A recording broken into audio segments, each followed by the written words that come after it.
Hello everyone, welcome back to the channel. In this video, I'll show you how to download Zoom Workplace on a Windows computer in 2026. First, open your web browser.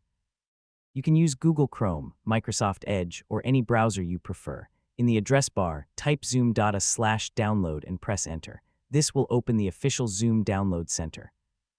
On the download page, look for Zoom Workplace for Windows. Make sure you choose the Windows version that matches your computer. Now click the download button.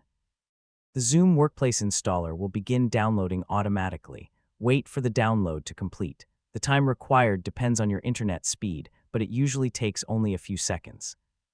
Once the download is finished, open your Downloads folder. You will see a file named zoominstaller.exe. Double-click the Zoom installer file to start the download and installation process.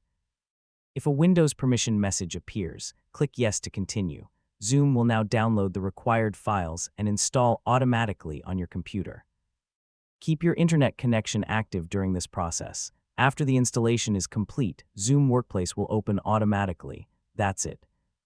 You have successfully downloaded Zoom Workplace on your Windows PC in 2026. Thanks for watching, and I'll see you in the next video.